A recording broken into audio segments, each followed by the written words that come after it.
নমস্কার, আপনারা দেখছেন রাশিফল। এটি একটি জ্যোতিষভিত্তিক চ্যানেল। আবারও আজও আপনাদের সামনে সেই পুরাণ কথার কিছু কাহানি দিয়ে একটা ভিডিও তৈরি করছি। আপনারা দেখবেন, ভালো লাগবে।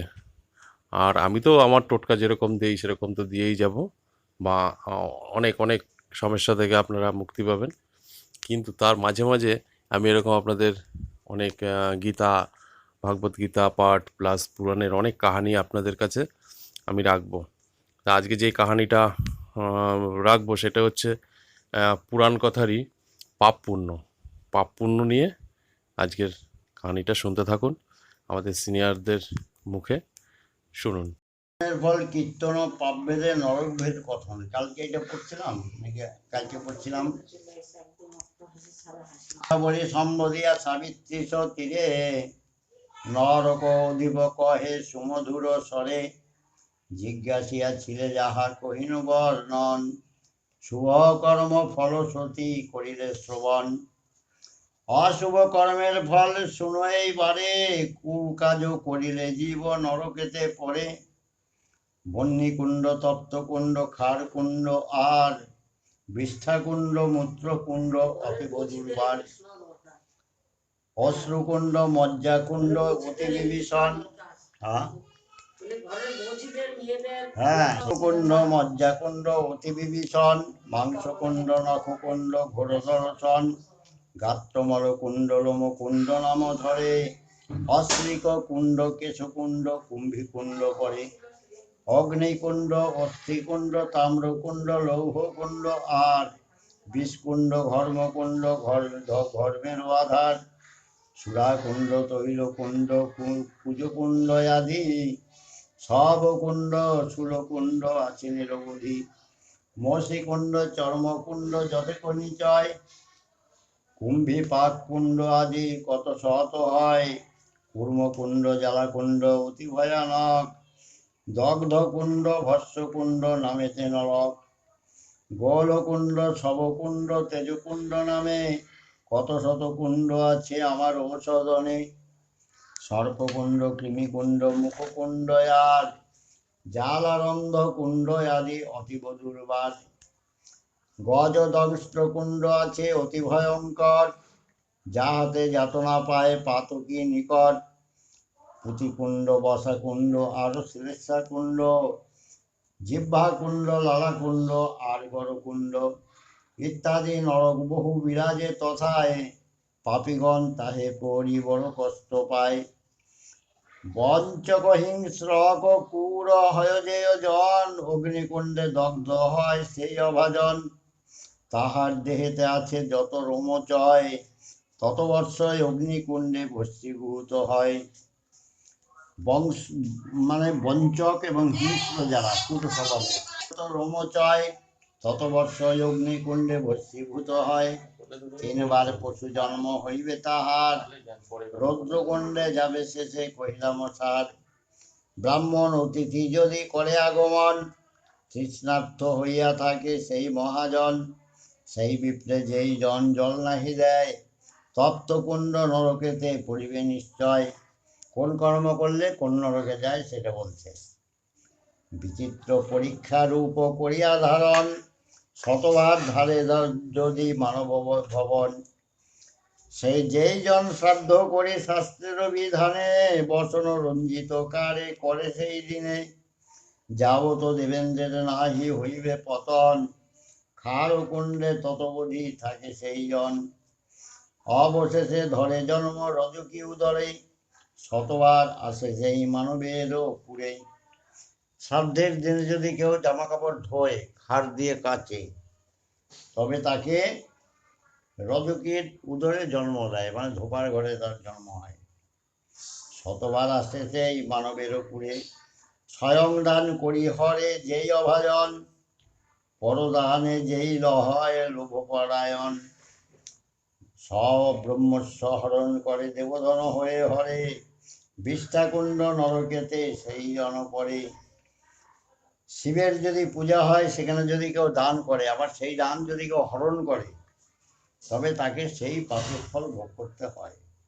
বিষ্ঠাভোগ করে সেই অযুত বৎসর কৃমিরূপে মহাকষ্ট পায় নিরন্তর পরের তাড়না স্থান করিয়া হরণ, তরাগ স্থান করিয়া হরণ, তথায় তরাগ পহরে যে দুষ্টজন, পুণ্যরাশি দূরে থাক ও মহাপাপ হয়, মূত্রকুণ্ডে বহুকাল নিপতিত রয়, সহস্র বৎসর তথা মূত্রাহারও করি, গদিকা হইয়া জন্মে মানবেরও পুরী, শতবার এই রূপে ধরিয়া জনম, কত কষ্ট পায় সেই দুরাত্মা দুর্জন, একাকী বসিয়া যে বা নির্জন প্রবাসে, সুমধুর খাদ্য খায় মনের হরসে, শ্লেষাকুণ্ড নরকেতে পড়ে সেই জন, সহস্র বৎসর তথা করিবে যাপন।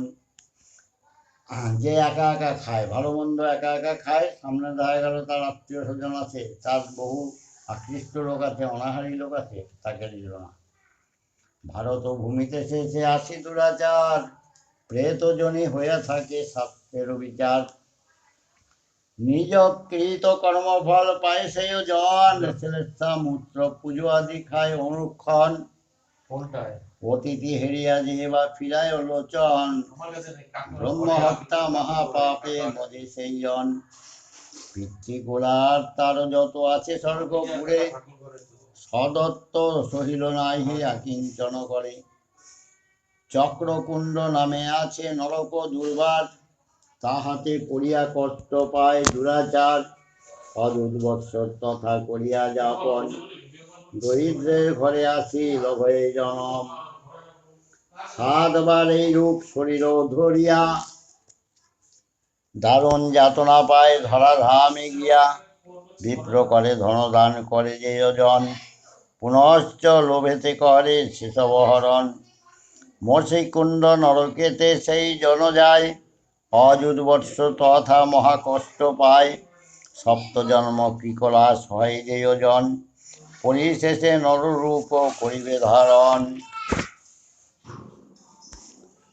দরিদ্র হইয়া সেই মহাকষ্ট পায়, তাহার যাতনা দেখি বুক ফেটে যায়, করোনারী প্রতি যেই লোভ পরায়ণ, সেই জন মহাপাপী নরকী দুর্জন, অথবা যে জন বলে করে বলাৎকার, মহাপাপী বলি সেই ধরায় প্রচার, শুক্রকুণ্ড নরকেতে পড়ে সেই জন, শত বৎস তথা থাকি করে যাপন, ইষ্টদেব প্রতি কিংবা কোনো প্রিয়জনে, অস্ত্রেরও আঘাত করে সরসিত মনে, আঘাত লাগিয়া যদি রক্ত বাহিরায়, মস্তিক কুণ্ড নরকেতে সেই জন যায়, সপ্তবার ধরাতলে বেঁধেরও আগারে, জন্মিবে সে জন্ম জন্ম শাস্ত্রের বিচারে।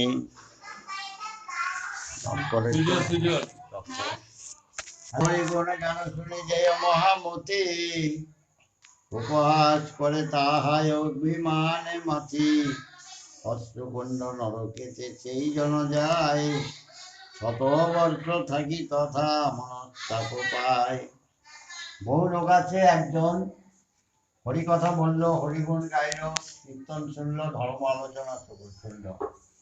এক শ্রেণীর লোক আছে যারা শোনে তো নাই, আরো টিটকারি মারে, তাদের নামে সমালোচনা করে, ও ভক্ত হয়ে গেছে, ও এখন গান কীর্তন করে বেড়ায়, ও এখন হরিনাম করে, ও মুখ করে তমুক করে, এই যে পরের সমালোচনা।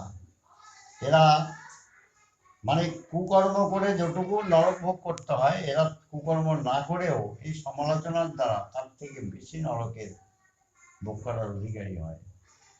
যেহেতু ভগবানের নাম তুমি করো বা না করো সেটা তোমার ব্যক্তিগত ব্যাপার, কিন্তু কেউ যদি করে সেখানে বাধা দিতে নাই, বা তার প্রতি কখনো উচ্চবাচ্য অবান্তর কথা বলতে নাই। কারণ যে কথা শোনে হরি কথা বা যে বলে, ভাগবতের কথায়, গীতার কথায় ভগবান এখানে বলছে কি, তারা আমার যে কোনো প্রকারের ভক্ত। ভক্তের অপমান, ভক্তের অবহেলা, ভক্তকে ছোট করা, ভগবানের কথাকে অমর্যাদা করা, এই যে ত্রুটি, এগুলোকে আমি কখনোই ক্ষমা করি না। কারণ আমার ভক্তের অপমান মানে আমার নিজের অপমান, আমার অপমানের চাইতে আমার ভক্তের অপমান বেশি, কারণ ভক্তই হচ্ছে আমার প্রধান। অতএব সেই জিনিসগুলোকে বলছে করবে না। অশ্রুকুণ্ড নরকেতে যেই জন যায়, শতবর্ষ থাকি তথা মনস্তাপ পায়। অবশেষে ধরাধামে চণ্ডাল আলয়ে, 3বার ধরে জন্ম মহাদুখী হয়ে। আত্মীয় জনেরে হিংসা করে যেই জন, আত্মীয় হেরিয়া সদা ফিরায় বদন। গাত্রমর কুণ্ড নামে নরক দুর্বার, তাহাতে পড়িয়া কষ্ট পায় দুরাচার। অযুর বর্ষ তথা যাতনা পাইয়া, খর রূপে জন্মে দুলভে জন্ম ধরাধামে গিয়া। অবশেষে সপ্ত জন্ম শিগালয় উদরে, তবে তো পাপের ক্ষয় শাস্ত্রের বিচারে। বোধের দেখিয়া হাস্য করে যেয়জন, কর্ণমল কুণ্ডে হয় তাহার পতন। নরক যাতনা পেয়ে 1000 বৎসর, বধির হইয়া জন্মে দরিদ্রের ঘর। সপ্ত জন্ম এই রূপে জন্মে দুরাচার, শাস্ত্রেরও লিখন ইহা বেদের বিচার। এই যে নরকগুলোর কথা বললো, এবং যেসব মানুষগুলো আমরা এই জগতে বিভিন্ন হিংস্র জীবজন্তু হয়ে জন্মগ্রহণ করছি, আমাদের সমাজে দেখতে পাচ্ছি। আমরাও যারা দিন আনা দিন খাই, দরিদ্র হয়ে জীবনযাপন করছি, আবার আমরা দেখছি কত মানুষ সৌভাগ্যের দরজা তাদের জন্য খোলা। আমরা বলি তারা করতে পারছে, আমরা পাচ্ছি না। কিন্তু কেন পারবো? পারবো না পারার কারণ তো রয়েছে এখানে। আমি যে গ্রন্থটা লেখা শুরু করছি ওটার ভেতরে এ সম্পর্কে লেখা হচ্ছে। কেন হয় না?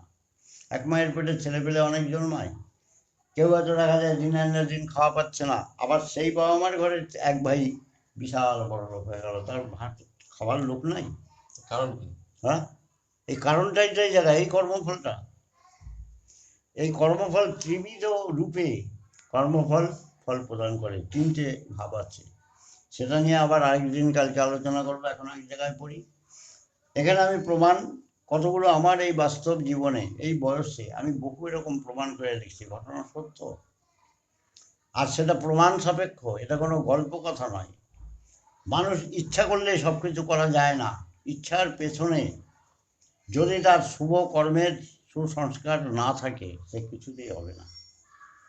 এ সম্পর্কে একটা লেখা লিখতে আছে, আমি এটা পূর্ণ হলে আমি শোনাবো। যাই হোক, এখানে এটা পড়ি, আর আলোচনার তো শেষ নাই। লোভ বসে রস বসে যে দুষ্টজন, জীবেরও জীবন ধন করে বিনাশন।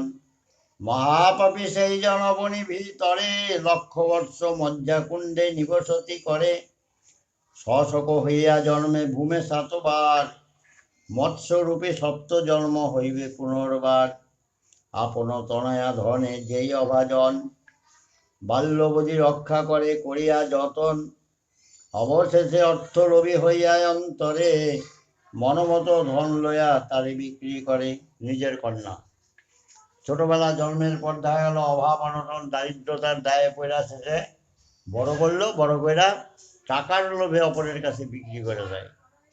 তাই নিজের কন্যা সন্তানকে যে এতখানি লালন পালন করে, সে কিছু দিনের সুখভোগ করার জন্য, কিছু টাকার লোভে অপরের কাছে বিক্রি করে দিল, সে কি চিন্তা করলো একবার যে আমি যে এটা করলাম, আমার টাকাটা কতদিন থাকবে, কতদিন আমি সুখে খাবো?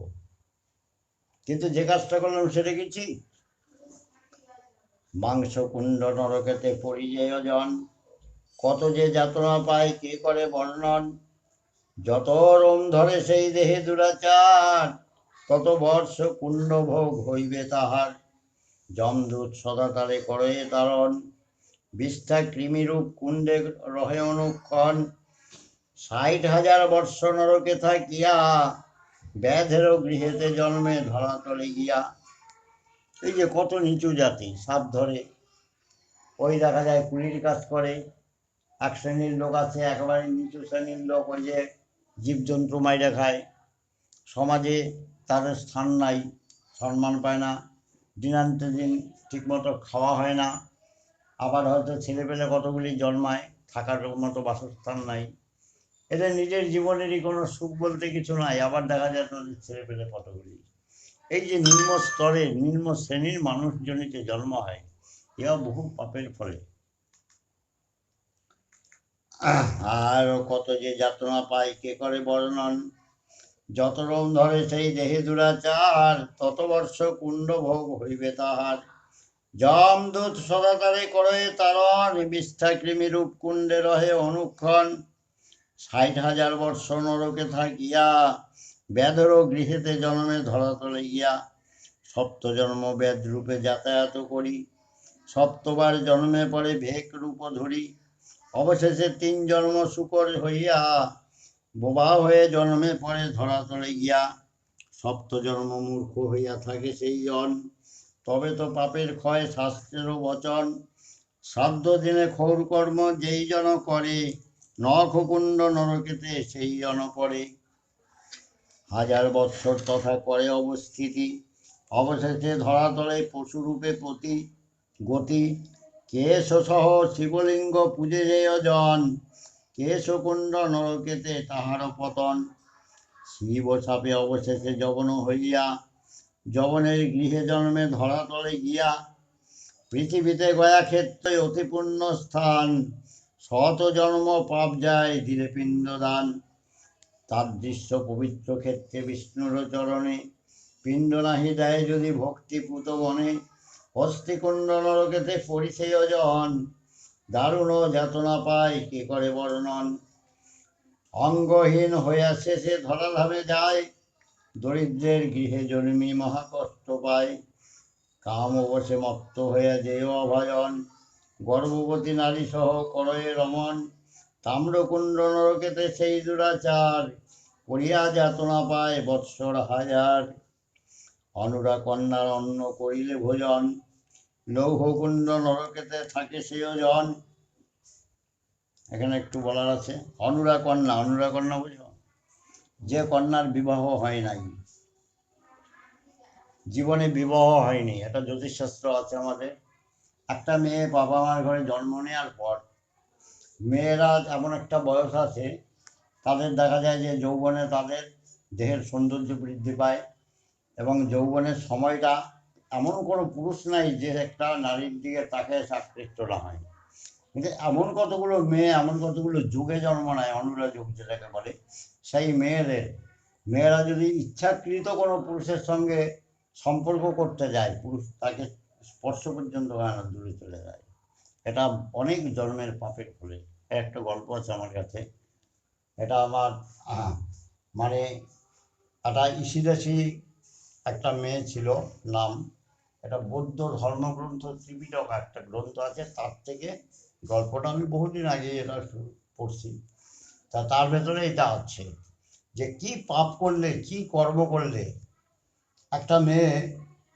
জন্ম নিয়ে অনুরা থাকে বিয়ে শাদী হয় না তা কোনো পুরুষ তাকে গ্রহণ করে না আর কোনো পুরুষ যদি কোনো মেয়েকে স্পর্শ না করে গ্রহণ না করে তার মতো মহাপাপী আর কেউ হয় না কিন্তু সামাজিক ব্যবস্থায় দৃষ্টিভঙ্গিটা দেখা যায় শেষপতি তাই না কিন্তু আসলে শেষপতি না সে এতই মহাপাপী এখানে বলছে কি যে একটা মেয়ে তো পুরুষের ভোগেরই বিষয়বস্তু এবং যেমন ফুল গাছে ফোটে দেবতার পূজায় লাগার জন্য একটি মেয়ে যদি শত সহস্র পুরুষেরও সঙ্গ করে থাকে তার এত পাপ সঞ্চয় হয় না একটা অনুরা কন্যা যদি জন্ম হয় তাকে যদি কোনো পুরুষ স্পর্শ না করে তার এত জন্মান্তরে সঞ্চিত পাপ এরকম বহু মেয়েরা আছে তাই এদের হাতে জল গ্রহণ করা নিষেধ করে দিয়েছে এদের হাতের অন্ন পাক করা অন্ন খাওয়া নিষেধ করছে এরা সমাজের মহাপাপী এদের কোথাও যাত্রা করলে দেখে যেতে নাই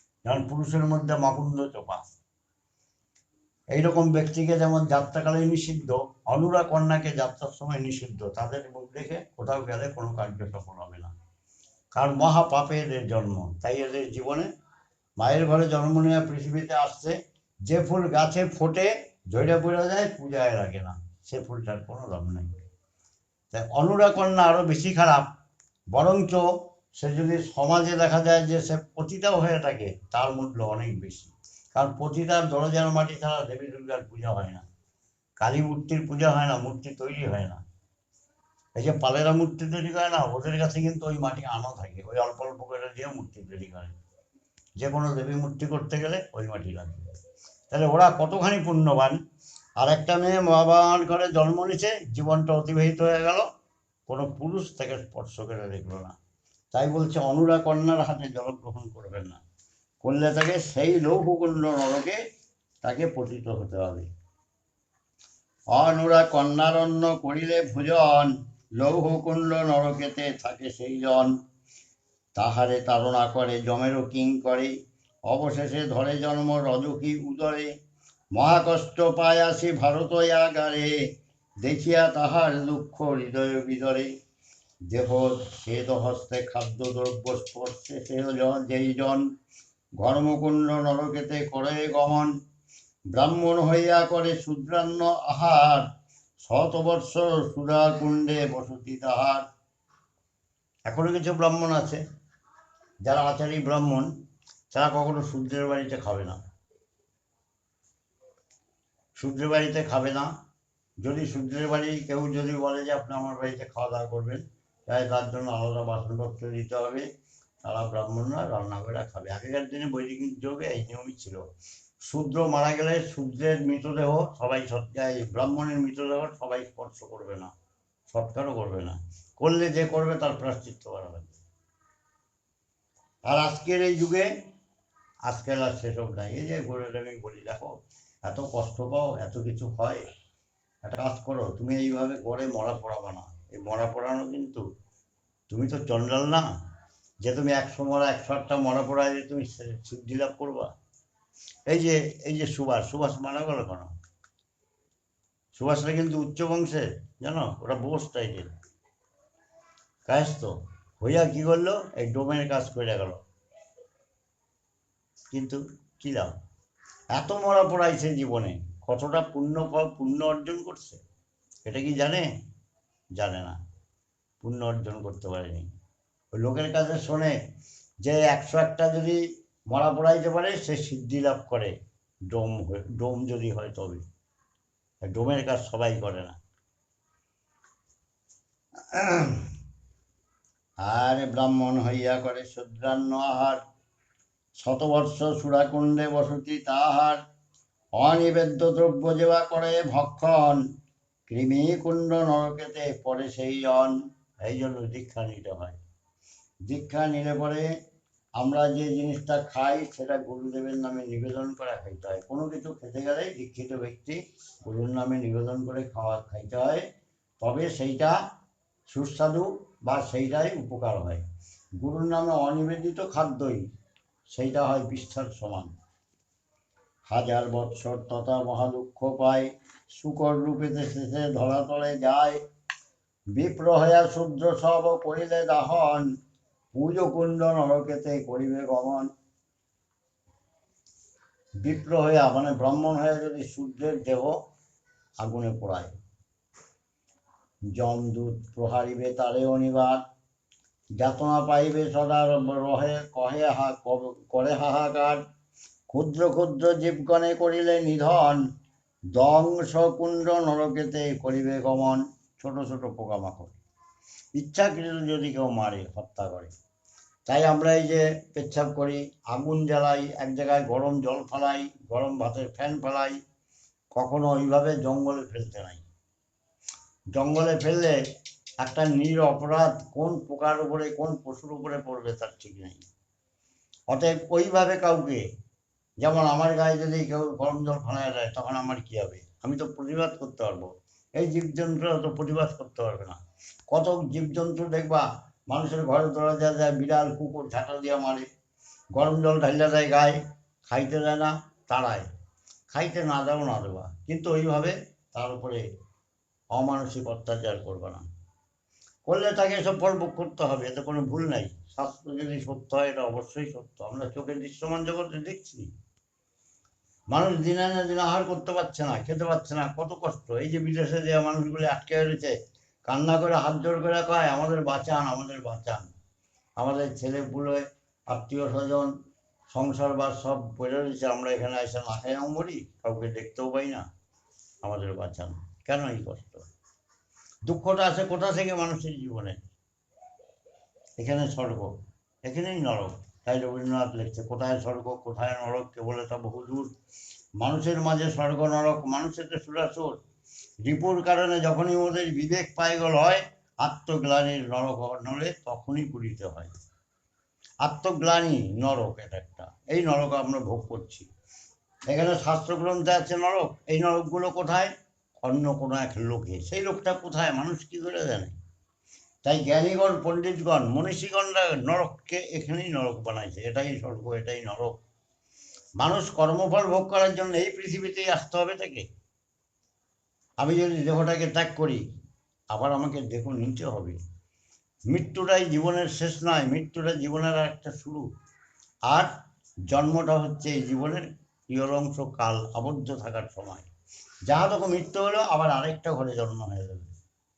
আত্মা কিন্তু ফাঁকা থাকে না, কিন্তু মানুষ হবো কিনা এটা বলা যাবে না। ওই কৃমিকীট হতে পারি, গাছগাছালি হতে পারি, জীবজন্তু পশু পাখি হতে পারি, যেমন কর্ম করছে সেরকম হইতে হবে, ফাঁকা থাকবে না। অতএব সেইটাকে চিন্তা করতে হবে জীবের। তাই এখানে বলছে, ক্ষুদ্র ক্ষুদ্র জীবগণে করিলে নিধন, ধ্বংসকুণ্ড নরকেতে করিবে গমন। অনাহারে রাখি তারে জমের কিঙ্কর, হস্তপদে বাঁধি দেয় যাতনা বিস্তর। এই যে এখন এই যুগের কালচার, বললে পরে বলবে যে তাহলে এরা কি করবে। ছোট বাজারে দেখি, মাঝে মধ্যে যাই, 5 মাস 6 মাসের পেটে বাচ্চা, সেসব মেয়েরা ধরে থেকে মুরগিগুলিরে কাটে, মাংস নিয়ে আসে। এদের ঘরে যে পেটে যে বাচ্চাটা, ওটা যখন হবে সেইটাই বা কি হবে, আর এদের গতি কি হবে? এসব সংসার একটু ভালো করে খোঁজ নিয়ে দেখে তো কোনো শান্তি বিরাজ করে কিনা। এদের ঘরে মদ খাওয়া, স্বামী স্ত্রী মারামারি, ফাটাফাটি, কলহ, এবং পরিবার আত্মীয় স্বজনের সাথে সেই বিভিন্ন সময় বিভিন্ন রকমের অশান্তি লাগিয়েই থাকে। এমনকি ছেলেপেলে কথা শোনে না, উল্টাপাল্টা বাপ মারে ধরে মারে। কারণ অসৎ কর্মের বিপরীত ফল, ওটা হবেই, ফলটা ভোগ করতে হবে। একজনকে অভিশাপ দিলে অভিশাপটা নিজের কাছে ফিরে আসে। একজনের মাথায় বাড়ি দিতে গেলে বাড়িটা নিজের মাথায় পড়বে আগে, এটা ভাবতে হবে। এটাই হচ্ছে কর্মসংস্কার। কর্মকে সংস্কার করতে হবে, শোধন করতে হবে। কর্মের কোথায় আমার ভুল আছে, এই ভুল যদি আমার থেকে থাকে, আমার তার জন্য আত্মসমর্পণ করতে হবে, আত্মগ্লানি, অপরাধ ক্ষমার জন্য তার কাছে, মানুষের কাছে এবং ঈশ্বরের কাছে স্বীকার করতে হবে যে আমার ভুল হয়েছে, আমার অপরাধ হয়েছে, তুমি ক্ষমা করো। কিন্তু যদি সেই আত্মগ্লানি তার মধ্যে না আসে, তার ক্ষমা ভগবানও করবে না, কর্মফল থেকে ভোগ করতে হবে। অনাহারে রাখি তারে জমের কিঙ্কর, হস্তপদে বাঁধি দেয় যাতনা বিস্তর। মধুরবে মধু চাক ভাঙে যেয়জন, পুরিশ কুণ্ডেতে সেই করে গমন। তথায় পুরিশ মাত্র করিয়া তাহার, কত যে যাতনা পায় কি কহিব আর। ব্রাহ্মণের দণ্ডাঘাত করে যেয়জন, বজ্রদংষ্টা নরকে দে তাহারও পতন। বজ্রাঘাত করে সদা মম দূত জয়, তাহারও বাদ যাতনা হেরি বিদরে হৃদয়। অর্থলোভে প্রজাগণে যেই নরবর, বিনায় অপরাধে দেয় দণ্ড বহুতর। একটা কথা মনে পড়ে গেল, আমরা কালিয়ানপুর আইস্তলা কাজ করি, তখন আমাদের মালিকের নাম হচ্ছে দ্বিজেন তোমার রাজেন দাস। আর রাজেন দাসের এক কাকাতো ভাই ছিল, সেই কাকাতো ভাই আমাদের যে রাজেন দাসের কারখানা, তাতে কাজ করি আইস্তলা, তার থেকে একটুখানি দূরে, যেমন এখন এখান থেকে হয়তো ওই 2 নম্বর কি 3 নম্বর রাস্তা, ওই জায়গাটায় তার বাড়ি। সে তখন 150 তাঁতের মালিক। তখন তাঁতের বাজার খুব ভালো, ব্যবসা বাণিজ্য খুব রমরমা মহাজনদের। হ্যাঁ, এইবার সেই রাজন দাসের যে জ্যাঠতুতো ভাই, উনিও বেশ পাড়ার মধ্যে একটু ক্ষমতাশালী লোক, তো পয়সাওয়ালা, খুব গরম দিয়া চলে। তার বাড়িতে একটা কি কাজ হইতেছিল, এক ব্রাহ্মণ পূজা টুজা করে, ব্রাহ্মণ উল্টা পাল্টা কথাবার্তা কইছে। ব্রাহ্মণ এমন রাগ হয়েছে, মানে রাগ হইয়া কইছে, আপনি আমার আর ডাকবেন না, আমি জানলে আপনার পূজা করতাম না। কয় যাও যাও, তোমার মতো পয়সা দিলে অনেক বমন পাওয়া যায়। এবার এরা এমন কিছু কইছে, কয়া কয় তোমার থামলে একদম মুখ দেখা করে দিতাম। তুমি বয়স্ক মানুষ, তোমারই কিছু কইলাম না, তুমি আর আমার বাড়ি পূজা করা লাগবো না, যাও তুমি। সেই ব্রাহ্মণটা চলে গেছে। একেবারে 15 দিন যায় নাই, হঠাৎ সেই মালিকের কি হয়েছে জানো, স্ট্রোকের মতো হয়ে একদম মুখটা পুরো ব্যাক হয়ে গেছে, কথাই বলতে পারে না। সেই নিয়ে রানাঘাট হাসপাতাল, সেখান থেকে নিয়ে গেল কল্যাণী, ওখান থেকে কলকাতা মেডিকেল, কত বড় বড় ডাক্তার দেখা গেল, সস্তার বাজারে কত টাকা খরচা করলো। 2.5 মাস 3 বার ডাক্তার রাইখা সেখান থেকে ট্রান্সফার করে বাড়ি পাঠালো। একটু একটু কথা বলতে পারে, মুখ দেখাটা ছাড়ে নেই। তখন শেষে সবাই করো তুমি এক কাজ করো, তুমি তার কাছে যাও, যতদিন পর্যন্ত সে ব্রাহ্মণের কাছে তুমি ক্ষমা প্রার্থী না হবা, সে ক্ষমা না করবে, তোমার এই রোগ টাকায় কোনোদিন ছাড়বে না। তারপরে সেই ব্রাহ্মণের বাড়ি প্রথম গেছে, যা এত কইছে লোকজন দু একজন নিয়ে, ব্রাহ্মণ কাছে না আমি তো কোনো অভিশাপ করিনি, আমি কোনো অভিশাপ করিনি, আমারে কইছে তুমি পূজা করবা না, তুমি আইও না আমার বাড়ি, ঠিক আছে যাইনি, ওর জন্য কোনো ব্যাপার না, আপনি চিকিৎসা করেন ভালো হয়ে যাবেন। কত রকম ভাবে কইছে, কিন্তু সেই ব্রাহ্মণ আসেনি। তখন সে কয়ে টয়ে সে তুমি মনে কিছু করে না, অমুক হয়েছে তমুক হয়েছে, ক্ষমা চাইছে, কিন্তু ক্ষমা চাওয়াটা একরকম, আর ক্ষমা সে করলো কিনা সেটাও তো জানতে হবে। সে কইছে না আমার কোনো ব্যাপার নেই, আপনি চিকিৎসা করেন ভালো হয়ে যাবেন, অমুক টমুক কইছে, তাতেও কিন্তু সে ভালো হইল না। লাস্টে শেষে কান্নাকাটি করা, প্রায় বছরখানিক ভুইয়া কান্নাকাটি করা, তার হাত পায়ে জড়াই দিল, তারপর স্বামী স্ত্রী আইনা আবার সেবা শান্তি করাইলো, অপরাধ ক্ষমাতে করলো, তারপর দিয়া সে আস্তে আস্তে ধীরে ধীরে পরে ভালো হয়েছে। দেখো এই যুগে এখানেই সেই বিচারগুলো হয়। সব বিচার কিন্তু মৃত্যুর পরে পরলোকে গেলে হবে না, বিচার এখানে হবে, এটাও বুঝতে হবে। কিছু আছে জন্ম জন্মান্তরে কর্মের ফল ভোগ করতে হয়, তার কিছুটা আছে, আর কিছু ফল আছে কর্মের, এখানেই ভোগ হয়। এ সম্পর্কে আমার ওই বইতে লেখা হয়েছে, আমি লিখছি। ব্রাহ্মণের দণ্ডাঘাত করে যেই জন, বজ্রদংষ্টা নরকেতে তাহার পতন, বজ্রাঘাত করে সদা মম দূত চয়, তাহার যাতনা হেরি বিদরে হৃদয়, অর্থলোভে প্রজাগণে যেই নরবর, বিনায় অপরাধে দেয় দণ্ড বহুধর, বেশি কুণ্ডেতে তার হবে অবস্থিতি, মহাদুঃখ পাবে তথা সেই নরপতি, যেই দ্বিজ ধর্ম কর্ম দিয়া বিসর্জন, অস্ত্র লইয়া অশ্বপরি করে আরোহণ, ক্ষত্রিয় ব্যবহার করে আনন্দিত মতি, বসা কুণ্ডে সেই জন করে অবস্থিতি, তাহারও কেসেতে ধরে যমদূতগণ, নানা মতে করে শান্তি শাস্তি কে করে বর্ণন, অন্যায় করিয়া যেবা অন্যজনে ধরি, আবদ্ধ করিয়া রাখে কারাগারে পুরী, গোলকুণ্ড নরকেতে যায় যে জন, কৃমিরূপী হইয়া থাকে তথা অনুক্ষণ, আমার কিঙ্করাশি করিয়া তারা, দণ্ডাঘাতে দেয় কত দারুণ যতনা, পরনারী বন্ধ করি বক্ষ করি কুচ মনোহর, ফেরিয়া কামেতে মুগ্ধ হয় যেই নর, কাক ও কুণ্ড নরকেতে পড়ে সেই জন, কাকেতে দংশন করে তাহারও লোচন, নিজকৃত কর্মফল লোভী দুরাচার, যাতনা পাইয়া সদা করে হাহাকার, যেই জন লোভবশে স্বর্ণ চুরি করে, শ্লেষাকুণ্ড নরকেতে সেই জন পড়ে, তাহারও শরীরে রহে যত রোমচয়, বিষ্ঠাভোগী হইয়া তথা তত বৎস রয়, দরিদ্র হইয়া শেষে জন্মে 7 বার, অবশেষে ধরে দেহ হইয়া স্বর্ণকার, তাম্রলৌহ আদি ধাতু করিলে হরণ, বাজ ও কুণ্ড নরকেতে হইবে পতন, বাজেরও পুরিশ সদা করে আহার, বাজেতে উপারি খায় লোচন তাহার, দেব কিংবা দেবভর দ্রব্য করিলে হরণ, শ্লেষাকুণ্ড নরকেতে যায় সেই জন, কদাচারে তথা করে অবস্থিতি, রোম সংখ্যা বর্ষ তথা করে বসতি, গৈরিক বসন কিংবা রজত ভূষণ, লোভ বসে করে চুরি সেই অভাজন, পাষাণ কুণ্ডেতে যায় সেই দুরাচার, ব্যাধিগ্রস্ত হইয়া ভ্রমে জন্মে পুনর্বার, যেই জন ভোজন করে বেশ্যার উদন, লালাকুণ্ড নরকেতে যায় সেই জন, কাংসপাত্র চুরি করে যেই দুরাচার, রোমসংখ্যা বর্ষভোগ শিলাকুণ্ডে তার, অবশেষে অন্ধ হইয়া জন্মে ধরা তলে, যাতনা সতত দেয় যমেরও কিঙ্করে, বিপ্র হইয়া বিবেচ্ছ ধর্মী হয় যেই জন, অগ্নিকুণ্ড নরকেতে তাহারও পতন, যমদূতে দেয় কষ্ট তারে অনিবার, রোম সংখ্যা বৎস তথা থাকে দুরাচার, 3 বার জন্মে পরে সুখ পশুরূপ হইয়া, কৃষ্ণ সর্প রূপে জন্মে কাননেতে গিয়া, অবশেষে তাল বৃক্ষ হয় 3 বার, তবে তো পাপের ক্ষয় শাস্ত্রের বিচার। একবার যদি কেউ তাল গাছ হইতে পারে, সে যে কত বছর বাইতে থাকবে তার ঠিক নাই, ওই গাছ হয়ে এক জায়গায়। কেউ যদি এমন জায়গায় বট গাছ অশ্বত্থ গাছ হয়ে জন্মায়, কত হাজার হাজার বছর থাকবে তার কোনো ঠিকানা নেই। কারণ এসব গাছ সহজে মরে না, আর কেউ কাটেও না সহজে। এইভাবে কত বৎসর চলে যায়। যে জ্ঞান মঞ্জুরিতে আছে মানুষের কত বৎসর কোন কোন জনিতে জন্ম হয়, জ্ঞান মঞ্জুরিতে আছে।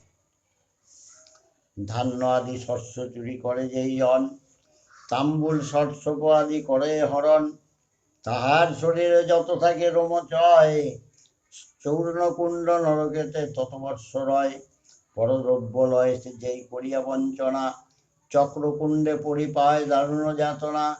সহস্র বৎসর তথা করিয়া যাপন, কলুর ঘরেতে শেষে ধরে জনম। তিনবার হইবে কলু সেই পাপী বর্ষ, ব্যাধিগ্রস্ত হইয়া পায় যাতনা বিস্তর। বংশহীন হইবে শেষে সেই বুড়ো মতি, অন্তিমে কর্মবশে লভিবে দুর্গতি। আত্মীয় বান্ধব হেরি যেয় অভাজন, অভিমানে ঘৃণাবশে ফিরায় বদন। তাহারও দুর্গতি হেতু চক্রকুণ্ডে পড়ে, এক যুগ পায় কষ্ট তাহারও ভিতরে। অঙ্গহীন হইয়া শেষে জন্মে 7 বার, সপ্ত জন্মের বংশে কেহ না থাকিবে তার। বিষ্ণুর শয়নকালে যেও দুরাচার, কচ্ছপের মাংস সুখে করে আহার। কুর্মকুণ্ড নরকেতে যায় সেই জন, অযুত বৎসর তথা করে যাপন। কচ্ছপ হইয়া শেষে জন্মে 7 বার, কত যে যাতনা পায় কি কহিব আর। ঘৃত চুরি মৎস্য চুরি করে যেই জন, বৎসকুণ্ড নরকেতে তাহার পতন। সহস্র বৎসর তথায় অবস্থান করি, 7 বার জন্মে শেষে মূষার উপধরি। তবে তো পাপের ক্ষয় হইবে তাহার, কহিলাম সত্য সত্য শাস্ত্রের বিচার। সুগন্ধি হরণ করে যে অভাজন, দগ্ধকুণ্ড নরকেতে পড়ে সেই জন। দারুণ যাতনা পায় নরক ভিতরে, যমদূত অগ্নি দিয়া পুড়াইয়া মারে। যেই জন হিংসা করি কিংবা বল করি, অপরের ভূমি কিংবা বাটি লয় ছড়ি। তাহার পাপের কথা না যায় বর্ণনা, তপ্ত তৈল কুণ্ডে পড়ি সেপায় যাতনা। তৈলেতে তাহার দেহ ভাজা ভাজা হয়, অনাহারে থাকি তথা কত কষ্ট সয়। মনমন্তর কালো তথা করে যাপন, যমদূতগণ করে সতত তারণ। অবশেষে অসিপত্র নরকেতে ফেলে, 14 ইন্দ্র পাতকালে থাকে শিরস্থলে। রোষবশে ব্রহ্ম হত্যা করে যেজন, অসিপত্র কুণ্ড মধ্যে তাহার পতন। সতত পীড়ন করে আমারও কিঙ্কর, আত্মনাদ করে কত অতি ঘোরতর। মন্বন্তর কাল তথা করিয়া যাপন, শুকর রূপেতে ভূমে করে ধারণ। চেঁচাবি না ভাই, চেঁচাস না। অযুত বৎসর পরে প্রেত রূপ ধরি, দারুণ যাতনা পায় মূত্রাহার করি। সপ্ত জন্ম এই রূপে করি অবস্থান, মানব রূপেতে ভূমে করে ধারণ পয়ান। সুররোগে অভিভূত হয় সেই জন, সপ্ত জন্ম এই রূপে করিবে যাপন। অবশেষে সপ্ত জন্ম কুষ্ঠরোগী হয়, দারুণ যাতনা পায় বিজয় বিজয়। তবে তো পাপের ক্ষয় হইবে তাহার, কহিলাম সার কথা শাস্ত্রের বিচার। করে যেও অভাজন, অথবা পরের নিন্দা করে যেই জন, সতীমুখ নরকেতে হয় তার গতি। 3 যুগ পায় কষ্ট করি অবস্থিতি। অবশেষে সপ্ত জন্ম ভুজঙ্গম হয়, বৎসকৃত হইয়া পড়ে সপ্ত জন্ম রয়। বৃশ্চিক রূপেতে শেষে করিয়া জনম, দারুণ যাতনার হাসি পায় অনুক্ষণ। অভিমানে মত্ত হইয়া পড়ে রাগারে, প্রবেশিয়া গৃহভঙ্গ যেই জন করে। ছাগল রূপে মেষ রূপে ধরে জনম, কত কষ্ট পায় তাহা কে করে বর্ণন। মৃত্যুকালে যমদূত সুপীড়িত করে, দারুণ যাতনা পেয়ে কাকে নিত্যেশ্বরে। 3 যুগ বহু কষ্ট পেয়ে নিরন্তর, ব্যাধিগ্রস্ত হইয়া জন্মে মানব ভিতর। সপ্ত জন্ম গোপগৃহে জন্ম লভিয়া, দারুণ যাতনা পায় ব্যাধিতে ডুবিয়া। অবশেষে দারাপুত্র বন্ধু আদি জন, বিহীন হইয়া কষ্ট পায় অনুক্ষণ। লঘুদ্রব্য চুরি করে যেই দুরাচার, বজ্র মুখ নরকেতে বসতি তাহার। 1 যুগ দুঃখ ভোগ করিয়া তথায়, মানব রূপেতে পুণ্য যাইবে ধরায়। হর্ষ চুরি করে গজদংশে নরকতে যায় সেই জন, যমদূত গজদন্তে করে প্রহার, শতবর্ষ তত থাকি করে হাহাকার। 3 জন্ম হবে শেষে গজরূপ ধরি, ম্লেচ্ছরূপে 3 বার যাবে নরপুরী। তৃষ্ণায় কাতর হয়ে যদি কোনো নর, জলাশয়ে জল হেতু যায় দ্রুততর। তাহার ব্যাঘাত করে যেই দুরাচার, গোমুখ নরকে হবে গমন তাহার। মন্বন্তর কাল তথা করিয়া বসতি, দারুণ যাতনা পাবে সেই মূঢ়মতি। অবশেষে ধরাতলে করিয়া গমন, দরিদ্রের ঘরেতে পুণ্য ধরিবে জনম। রোগী হইয়া চিরদুঃখী পাইবে তথায়, হেরিয়া তাহার দুঃখ বুক ফেটে যায়। গরু হত্যা ব্রহ্ম হত্যা করে যেই জন, অগম্যা রমণী সঙ্গ করে অনুক্ষণ। যেই বিপ্র 3 সন্ধ্যা নাহি করে, পরদান লয় যেবা গিয়া তীর্থপুরে। শূদ্রের গৃহেতে সেই করে রন্ধন, বৃষলির পতি হইয়া করে রমন। ভিক্ষুকের হিংসা করে যে অভাজন, ব্রহ্মহত্যা মহাপাপ করে অনুক্ষণ। ঘোর পাপে লিপ্ত হয় সেই দুরাচার, যমদূত নানা মতে করে প্রহার। কখনো কণ্টকে ফেলে কবু ফেলে জলে, পাষাণে নিক্ষেপ করে কবু তপ্ত তৈরে। অগ্নিতে পুড়ায়ে মারে তাহারে কখন, তত্ত্বলোভে পরি কষ্ট পায় সেই জন। 1,00,000 বর্ষ এই রূপে থাকি দুরাচার, শকুনি হইয়া জন্মে 100 বার। ধরিবে গো 7 জন্ম শুকর জনম, 7 বার হইবে সেই কাল ও ভুজঙ্গম। অবশেষে বিষ্ঠাকুণ্ডে পড়ি দুরাচার, 60,000 বর্ষ করে হাহাকার। অবশেষে কুষ্ঠরোগী হইয়া ধরা তলে, জন্ম ধরিবে পুণ্য দরিদ্রের ঘরে। 2টো রোগ দেখবা, একটা রোগ হচ্ছে সেতি রোগ, কারো যদি হয় এটার কোনো ওষুধ নাই, সে কোনোদিন ভালো হবে না। ওষুধ খাবে আরো বাড়বে, ওষুধ খাবে আরো বাড়বে, এবং কোনোদিন আজ পর্যন্ত দেখবো না কোনো সেতি রোগ কারো ভালো হয়ে গেছে। আরেকটা রোগ হচ্ছে কুষ্ঠরোগ, কারো যদি হয় কোনোদিন ভালো হবে না, কুষ্ঠরোগের চিকিৎসা হয় না, ওই রোগেই ও শেষ হয়ে যাবে।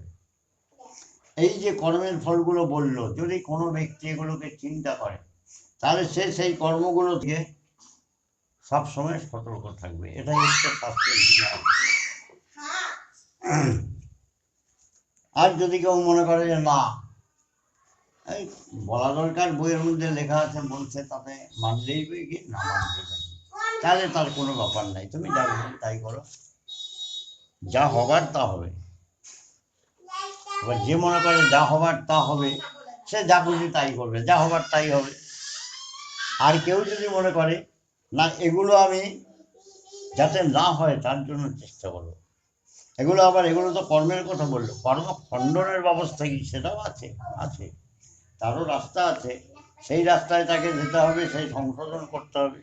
কারণ আমরা পাপ করিনি একথা কেউ বলতে পারবো না, আমরা ভুল করি না একথা কেউ বলতে পারবো না, আমরা অন্যায় করি না একথা কেউ বলতে পারবো না।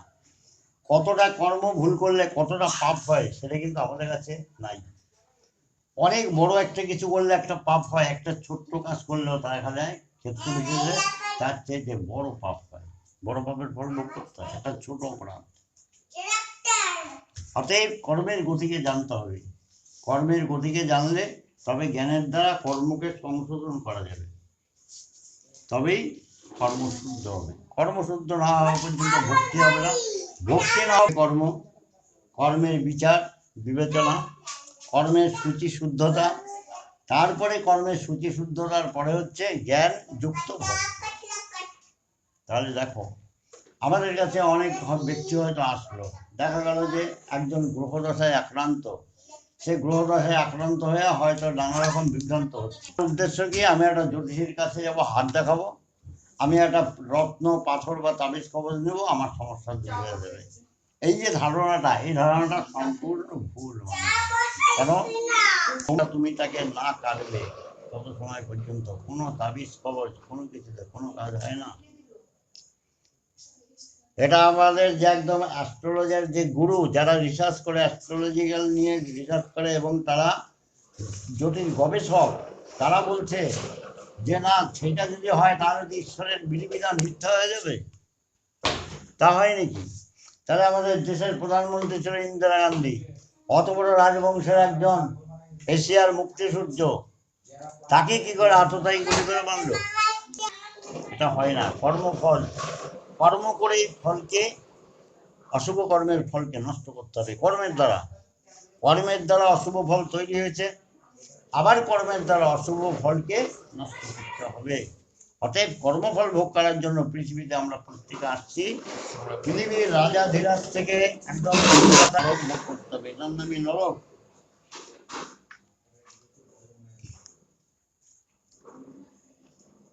তবু পরিত্রাণ নাহি পায়ে পাপীগণ, পাপের উচিত কি করে খণ্ডন। স্থানে স্থানে কত পাপী রুধিরেরও কূপে, পড়িয়া ডাকিছে ইসে মনের সন্তাপে। রক্ত পুজে মজ্জায় আদি করিছে আহার, তথাপি যাতনা হতে নাহি কই উদ্ধার। প্রখর আতপ তাহাপে কোন জন, ভস্মীভূত হইয়া সদা করিছে ক্রন্দন। শিলাবৃষ্টি বৃষ্টি হয় কাহারই উপর, পড়িছে মস্তকে কারো অশিখরতর। কাহারও উপরে হয় অনল বর্ষণ, কেহ কেহ কণ্টকেতে হতেছে পতন। খারকুণ্ডে কত শত পাতকী নিকট, খার জল পান করি বিকলয় অন্তর। ত্রাহি ত্রাহি বলি তারা ডাকিছে সঘনে, পাপীদের আর্তনাদ কে শুনিবে কানে। তপ্ত লৌহপিণ্ড কারো বদনিতে যায়, রক্ষ রক্ষ শব্দে হায় কাঁদে উভরায়। স্থানে স্থানে কত শত পাতকী নিকট, মলকুণ্ডে পরি কষ্ট পায় বহুতর।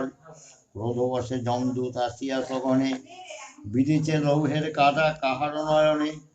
এই রূপে কত কষ্ট পায় যে পাপীগণ, কার শক্তি সবিস্তারে করিবে বর্ণন। কত যে নরক আছে আমারও আগারে, বিস্তার করিয়া তাহা কে বলিতে পারে।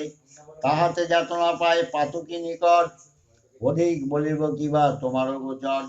কর্মফল জীবগণ করে ভুঞ্জন, কার সাধ্য সেই পাপ করে খণ্ডন।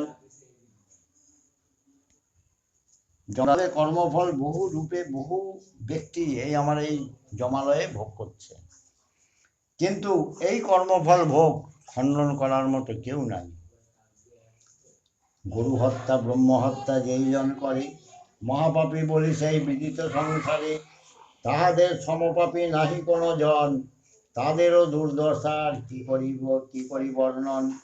শুনিয়া সাবিত্রী পুণ্য জিজ্ঞাসে হত্যা পাপের কথা করহ বর্ণন, ব্রহ্ম হত্যা বিবরণ করহ কীর্তন। এসব শুনিতে বাঞ্ছা হতেছে অন্তরে, মনোরথ পূর্ণ কর কৃপা দৃষ্টি করে। ব্রহ্মবৈবর্তর কথা অতি মনোহর, বিরতিয়া দ্বিজকারী প্রফুল্লয়ন্তর। এরপরে ব্রহ্মহত্যা, গ্রহত্যা, এই পাপের বিবরণ এবং কুলটা বিষয় কঠোর। কুলটা আমরা এই যে থাকি, আমাদের দেহের ভেতরে আত্মা আছে। মৃত্যুর পরে আমাদের আত্মাটা যদি চলে যায় বায়ুর সঙ্গে মিশে, তাহলে আমাদের দেহটা তো নষ্ট হয়ে গেল। হিন্দু হোক, মুসলমান হোক, খ্রিস্টান হোক, তাদের দেবে কবরে, হিন্দু হয়ে দেবে আগুনে পড়ে যায়। তাহলে দেহ যদি না থাকে, তাহলে এই যে স্বর্গলোক বা এই যে যমলোকে গেলে পরে এই যে কষ্ট পায়, কি করে পায়? এটা একটা প্রশ্ন, মানুষ তো এটা প্রশ্ন করবে যারা বোঝে না। ভাগবত তত্ত্ব কি বলছে? ভাগবত তত্ত্ব বলছে কি, আমরা যে মানুষ, আমাদের যে কর্মসংস্কার, এই কর্মসংস্কার দ্বারা এই জগতের মধ্যে যে কর্মগুলো করি, এই কর্মের মধ্যে যেগুলো উৎকৃষ্ট কর্ম বা নিকৃষ্ট কর্ম, কর্ম করতে করতে একজন ব্যক্তি তার দেহটা নষ্ট হয়ে গেল, একটা জন্ম চলে গেল, মৃত্যুকে তখন আলিঙ্গন করতে হয়, মৃত্যু তার আসন্ন। তাহলে সে কিন্তু সেই জন্মের পূর্ণ ফলটা ভোগ করার সময় পায় না। এই কর্মের যে ফল ভোগ, এই কর্মের সূক্ষ্ম ফলটাকে সঙ্গে নিয়ে পরমাত্মা, আমাদের দেহটা হচ্ছে 24টা তত্ত্বে, 24টা তত্ত্বের মধ্যে সূক্ষ্ম 17টা তত্ত্ব নষ্ট হয় না। আর প্রকৃতির দেয়া সম্পদ যেমন পঞ্চভূতের এই দেহটা আর এই ইন্দ্রিয়গুলো, এগুলো নষ্ট হয়ে যায়। আর কর্ম ফল নামক যে সূক্ষ্ম বিষয়বস্তু, মন বুদ্ধি অহংকার, এইগুলো এবং কর্মফল এগুলো কিন্তু নষ্ট হয় না, এগুলো সূক্ষ্ম রূপে এগুলো কিন্তু পরমাত্মার সঙ্গে আবার পুনর্জন্ম লাভ করে। পুনর্জন্ম লাভ করার পরে একটা শিশু হয়ে জন্মাইল, আবার তাকে কর্মফল ভোগ করার জন্য কালে সময়ে তাকে ফল দান করবে। সেই ফলটা হচ্ছে ঈশ্বর নিয়ন্ত্রণ করে, আমরা তো কেউ জানি না কি কর্ম করেছি কি ফল পাবো। তাই জন্মের পরে কি হয়, আমি ধরো মনে করো আমি চাই আমার একটা ছেলে জন্মাইছে, তাকে লেখাপড়া শেখাবো, মানুষ করবো, বড় করবো, চাকরি বাকরি করবে, শিক্ষিত হবে, আমাকে দেখবে। দেখা গেলো আমার ভাবনাটা ভুল হয়ে গেল, আমি যে আশা করলাম তার কিছুই হলো না। তখন আমি কি করি, আমরা বাস্তব দৃষ্টিভঙ্গিতে বলি আমি হয়তো করতে পারিনি, অথবা সে আমি চেষ্টা করছি সে হয়নি, এর কোনোটাই সত্যি না। সত্যি সেইটা, ও যে কর্মফলটা ভোগ করতে আসছে সেই কর্মফলটাই কিন্তু তার পূর্বজন্মের সংস্কার নিয়ে আবার সে পৃথিবীতে আসছে। আমি পিতামাতা উপলক্ষ মাত্র, আমি কেউ নাই। আমি যখন আসছিলাম সে আমার সঙ্গে আসেনি, আমি যেদিন যাবো সে আমার সঙ্গে যাবে না। আমার দেহের বা মনের যে দুঃখ কষ্ট আমার সন্তান কিন্তু সেটা অনুভবও করতে পারবে না, এ জগতের কেউ না।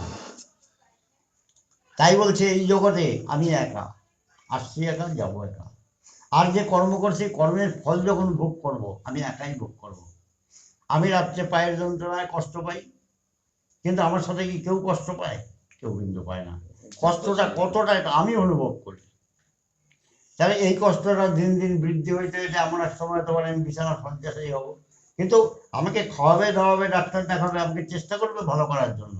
ভালো হব কি না এটা তারাও জানে না, আমিও জানি না, কেউ জানে না, কারণ এটা কর্মফল আমার ভোগ করতেই হবে। আর আমি যদি ভোগ থেকে মুক্ত হতে চাই তবে আমাকে একমাত্র এই কর্মফলটাকে সাদরে গ্রহণ করতে হবে। তাই যারা মহাপুরুষ আত্মজ্ঞান লাভ করছে তারা কি যায় জানো, তারা যায় দুঃখের ওপরে দুঃখ। কারণ দুঃখের ওপরে যদি দুঃখ আসে, কষ্টের ওপরে যদি কষ্ট আসে, তাহলে ভগবানের কাছে প্রার্থনা করতে হবে আমার জন্ম জন্মান্তরে কৃতকর্মের অপরাধ ফল যাতে খণ্ডন হয়। আমি তোমার শরণাপন্ন হলাম, তুমি আমাকে যত কষ্ট দেওয়ার হয় তুমি দাও, আমি তোমার কাছে সুখ চাই না। এইভাবে যদি তার কাছে আত্মসমর্পণ করা যায় সর্বস্ব কিছু দিয়ে, তবে কর্মফলের কিছুটা লাঘব হয়, পাপের বিনাশ হয়। আর পাপকে খণ্ডন করে কে? আমরা এই যে জাগতিক জগতে যত দেব দেবতার পূজা করি কেউ কিন্তু পাপের ভার নেয় না, কেউ খণ্ডন করে না। পাপের ভার নেয় একমাত্র শ্রীহরি, অনাদিরাদি গোবিন্দ, সর্বকারণের কারণ, এছাড়া কোনো পাপের ফল নেবে না। তুমি এই শিবের পূজা করো, শিবলোক প্রাপ্তি হবে। শিবের পূজা করে তুমি দ্বাদশ 10,000 বছর, 12,000 বছর শিবলোকে থাকবা, মহানন্দে থাকবা। শিবের পূজা করা, ভগবান শিবকে তুষ্ট করবা, তুমি যা চাইবা যাবতীয় ফল সে দেবে। ব্রহ্মের উপাসনা করো, তুমি ব্রহ্মকে লাভ করতে পারবা, ব্রহ্মার বলে তুমি শক্তিশালী হতে পারবা, দীর্ঘ জীবন লাভ করবা। ব্রহ্ম বাক্যে ব্রহ্ম যা বলবা তাই সত্যি হবে, কিন্তু তোমার পাপ খণ্ডন সে করবে না, মুক্তি সে করবে না। অন্যান্য দেব দেবতার পূজা করো, যা বর্ষাইবে তাই দেবে, কিন্তু পাপের ফলের ভোগ এখান থেকে মুক্তি দেওয়ার একমাত্র হরি সর্বেশ্বর, সেই পারে শুধু। তাই এ সম্পর্কে বহু গল্প আছে, জানিয়ে